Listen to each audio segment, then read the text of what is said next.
के लिए अपना एयर स्पेस बंद किया तो भारत ने भी पाकिस्तान के लिए अपना एयर स्पेस बंद कर दिया है और अब पाकिस्तान के विमान पूरब में जाने के लिए चीन का चक्कर लगा रहे हैं। जाहिर है भारत के एयर स्पेस स्ट्राइक से पाकिस्तान की एयरलाइन कमर टूटनी तय है। देखिए इस पर यह रिपोर्ट।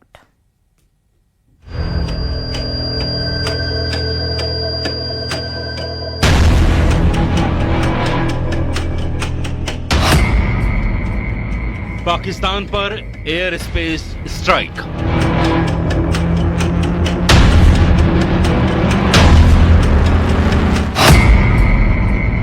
जल प्रहार के बाद वायु प्रहार।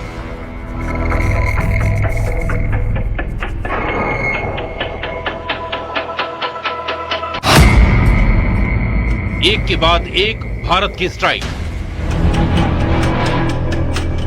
भारत ने पाकिस्तान को करारा जवाब देते हुए अपने एयर स्पेस को पाकिस्तान की उड़ानों के लिए बंद कर दिया है। पाकिस्तान ने भारत के लिए अपना एयर स्पेस बंद किया, उससे भारत को ज्यादा फर्क नहीं पड़ने वाला, लेकिन पाकिस्तान को पूरब में जाने के लिए भारत के एयर स्पेस की सख्त जरूरत है। लेकिन अब उसको ये सहूलियत नहीं मिलने वाली और उस पर एयर स्पेस वाली स्ट्राइक से उसका तगड़ा नुकसान होने वाला है। भारत के ऊपर पाकिस्तान एयरलाइन की उड़ान बंद। पाकिस्तान के प्राइवेट जेट भी नहीं भर सकेंगे उड़ान। पाकिस्तानी मिलिट्री के विमानों को भी इजाजत नहीं। पीआईए के लीज पर लिए विमानों पर भी लगाई गई पाबंदी। पाकिस्तान के लिए भारतीय एयर स्पेस पूरी तरह बंद। अब पाकिस्तान के विमानों को कहीं भी उड़ान भरना होगा तो उसे पूरे चीन का चक्कर लगाना होगा और ये भी संभावना है कि उन्हें चीन में उतरना भी पड़े ताकि आगे के सफर के लिए वो ईंधन भरवा सके। जाहिर है भारत ने पाकिस्तान की कमर तोड़ने वाला एक और फैसला लिया है। इसका सबसे बड़ा असर पाकिस्तान इंटरनेशनल एयरलाइंस की कुआलालंपुर जाने वाली दो रूट्स पीके 8945 और पीके 8989 पर पड़ा है। पहले ये फ्लाइट्स लाहौर से भारत होते हुए कुआलालंपुर जाती थी, जिससे दूरी कम और वक्त बचता था। लेकिन भारत के एयर स्पेस बंद करने के बाद अब इन्हें चीन होते हुए जाना पड़ रहा है। इस नए रास्ते से 3 घंटे ज्यादा समय लग रहा है। कल से ही ये फ्लाइट्स नए रास्ते पर उड़ान भर रही हैं। जैसे को तैसा की नीति पर चलते हुए भारत ने साफ कर दिया है कि जवाब अब सिर्फ जमीन से नहीं आसमान से भी मिलेगा। भारत एक ही जगह से नहीं पाकिस्तान को हर जगह से तोड़ रहा है। कभी डिजिटल स्ट्राइक, कभी वाटर स्ट्राइक, कभी डिप्लोमेटिक स्ट्राइक, कभी इकोनॉमिक स्ट्राइक और अब एयर स्पेस स्ट्राइक। वही पाकिस्तान ने अपना एयर स्पेस बंद करके खुद अपने पैर पर कुल्हाड़ी मारी है और उसे लाखों करोड़ डॉलर की चपत लगने लगी है। पाकिस्तान को भारतीय विमानों से मिलने वाली ओवर फ्लाइट फीस का अब नुकसान उठाना पड़ेगा। एक बोइंग 737 के लिए औसतन $580 और बड़े विमानों के लिए इससे भी ज्यादा फीस पाकिस्तान को मिलती थी। जानकारों के मुताबिक हर दिन करीब 2 से 2.4 लाख डॉलर की चपत पाकिस्तान को लग सकती है। लैंडिंग, पार्किंग और अन्य शुल्क जोड़ लें तो कुल नुकसान $3.5 लाख तक पहुंच सकता है। इससे पहले पुलवामा हमले के बाद भी पाकिस्तान ने भारतीय विमानों के लिए एयर स्पेस बंद किया था और उस दौरान उसे करीब $100 मिलियन का घाटा उठाना पड़ा था। लेकिन इस बार उसे दोहरी मार पड़ने वाली है। पाकिस्तान के रक्षा मंत्री ख्वाजा मोहम्मद आसिफ के तेवरों में 48 घंटे में जबरदस्त यू टर्न देखने को मिला। 2 दिन पहले तक भारत को युद्ध के लिए ललकारने वाले ख्वाजा अब अल्लाह से दुआ कर रहे हैं कि जंग ना हो। उनका कहना है कि हालात तो युद्ध जैसे बन रहे हैं, लेकिन पाकिस्तान की तरफ से कोई लड़ाई शुरू नहीं की जाएगी। उनके इस बयान से साफ है कि युद्ध की धमकी देने वाले अब डर से कांप रहे हैं। देखिए रिपोर्ट।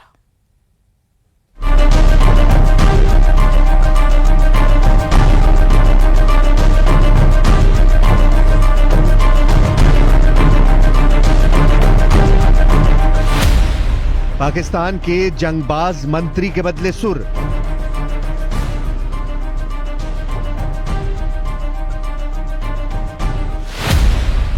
ख्वाजा बोले, अल्लाह ये युद्ध टाल दो।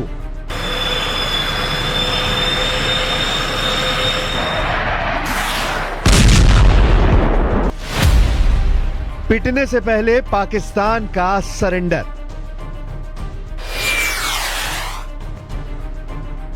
पाकिस्तान के युद्ध उन्मादियों की हवा खराब हो गई है। बात बात पर एटम बम की धौंस जमाने वाले पाकिस्तानी मंत्रियों के सुर बदल गए हैं। पाकिस्तान के रक्षा मंत्री ख्वाजा मोहम्मद आसिफ का लेटेस्ट बयान सुनकर आप हैरान हो जाएंगे। ये वही ख्वाजा हैं जिन्होंने भारत को युद्ध के लिए 2 दिन पहले ललकारा था, लेकिन अब जनाब का नया बयान सुनिए। बंदे ने अल्लाह से युद्ध को किसी भी हाल में टाल देने की दुआ मांगी है। कहूँगा कि एक क्लैश की सूरत हाल बिल्कुल नज़र आ रही है। अल्लाह करे एवर्ट हो जाए, हम कोई जंग मुसल्लत हमारी तरफ से तो कतई तौर पे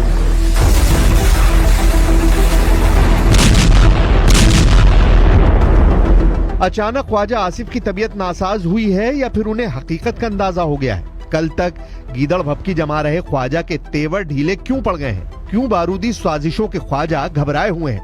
हकीकत सबके सामने है। पाकिस्तान की आतंक नीति दुनिया जान चुकी है। पहलगाम नरसंहार के मास्टरमाइंड के अड्डे कहाँ हैं? पहलगाम का टेरर कमांडर कौन है? पहलगाम हमले के सूत्रधारों का एक एक सिरा जुड़ गया है।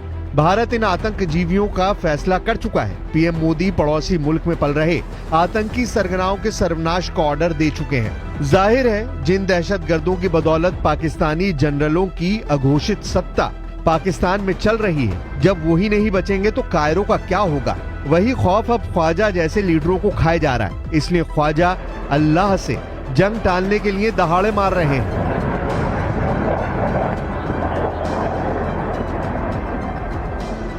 कहूँगा कि एक क्लैश की सूरत हाल बिल्कुल नज़र आ रही है। अल्लाह करे एवर्ट हो जाए, हम कोई जंग मुसल्लत हमारी तरफ से तो कतई तौर पे असल में पाकिस्तान कई साल से ढह रहा है। पहलगाम आतंकी वारदात की साजिश रचकर पाकिस्तानी सेना ने बुनियाद की आखिरी ईंट भी हिला दी है। भूख की मारी पाकिस्तानी अवाम हुक्मरानों की बारूदी साजिशों से परेशान है।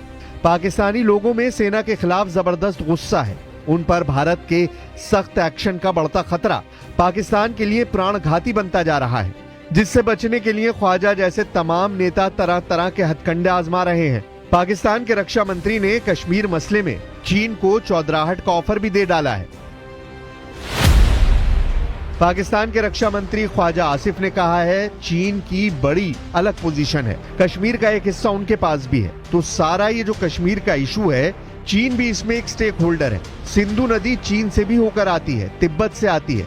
पाकिस्तान को चीन ने हमेशा सपोर्ट किया है। शहबाज शरीफ कैबिनेट के जितने मिनिस्टर हैं उतनी तरह की बातें हैं। रेल मंत्री एटमी युद्ध की धौंस जमाता है। सूचना प्रसारण मंत्री तारण भारत के हमले के घंटे गिनाता है। वहीं रक्षा मंत्री युद्ध टाल देने की दुहाई दे रहा है, लेकिन अब जो भी तय होना है वो भारत करेगा। पाकिस्तान का वक्त खत्म हो चुका है। फैसला सख्त है, नतीजे ऐसे होंगे जिसे पाकिस्तान की कई पीढ़ियां